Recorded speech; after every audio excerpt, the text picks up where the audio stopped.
I'm Seamless, and today is Saturday, which means it's time for a new FL Basics tutorial.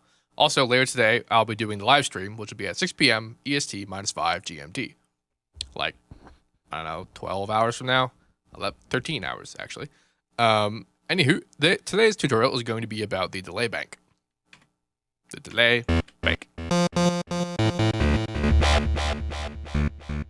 So, if you remember the last tutorial, the love filter tutorial, this actually should look pretty familiar to you. The UI is pretty similar, and it also has a sort of 8 banks of delays.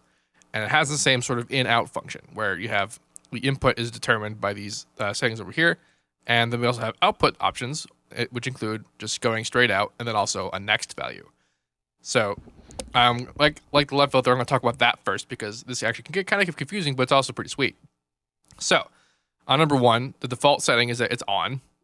And we have input volume set to 100%. The maximum is 125%, but the default is 100%. And then the center is actually 0%. And then behind that is negative values, which is a different phase settings.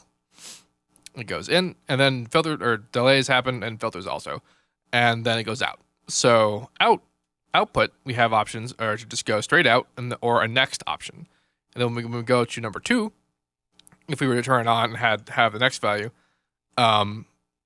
not only would number 1 be going into number 2, but also would be the main input if we had it set with this input knob here.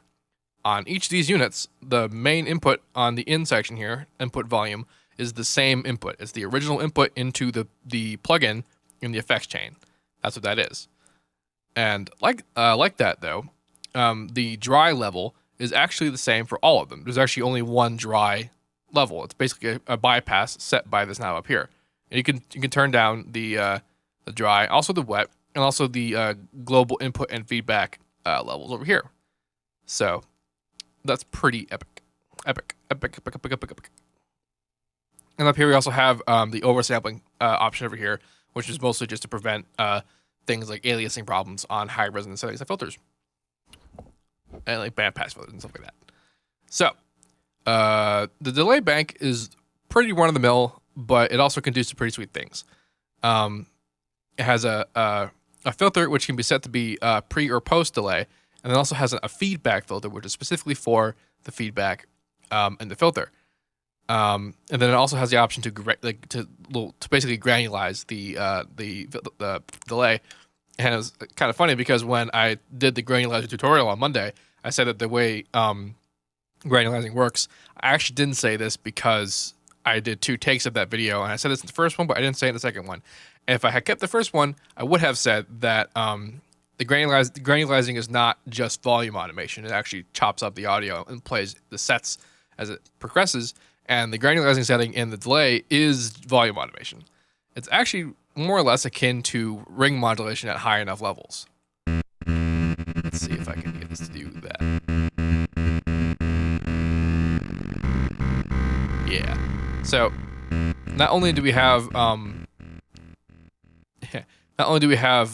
division, so that like this is basically the volume automation speed, but then we also have sharpness options over here, where at high levels it's smoother, more of a sine kind of automation, and then on the lower ends it's basically a square, choppy kind of thing.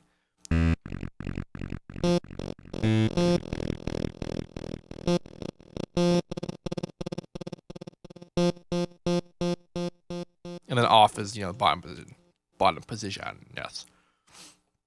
So that's what the grain does. And the feedback section is pretty much the main controls for the actual delay options. Over here is where we set to be tempo control or not. And then over here is where we set the time.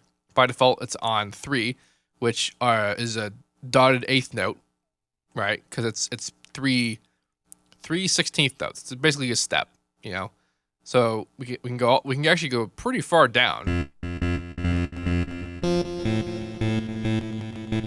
And then we can also go all the way up to 16, which is full measure, I think. Yeah. So it would repeat a measure's worth of stuff. You can now. Fun thing about the delay is that if you turn the feedback volume all the way up, it will delay forever. It'll echo continuously until you turn it off. And this is pretty sweet because back in the day, before we had the things we have now, I would do loop recording by using delay banks, which is basically what loop recorders are anyway. Also, what delay things are anyway. So they're kind of a meshed universe there. We have various feedback options. We have off. We have normal, which is just it'll feedback based on the incoming audio. It'll invert the stereo field, and then also ping pong. It'll go back and forth. We have stereo time offset, and then also feedback stereo separation. So time offset means that it'll actually delay the left and right channels by a certain amount of milliseconds, all the way up from 500 milliseconds to nothing. And then the stereo separation is just stereo spread without altering time. Altering time. And then we have process or leave first echo. So if we process the first echo, it kind of makes everything sound kind of louder, and then without processing it, it's more normalized. Dealy. The filters you get your pretty normal options. We have low pass, band pass, notch, high pass, low shelf, peaking, and high shelf. We get that for both filters, the feedback filter and the post and the delay filter, basically.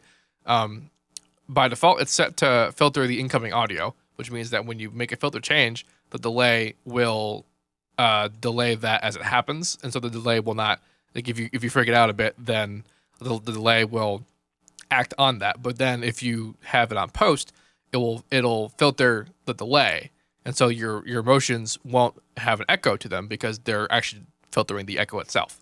So, and then of course you can route them to be a continuous chain of lots of stuff, and it's actually pretty deep, pretty straightforward, and also deep.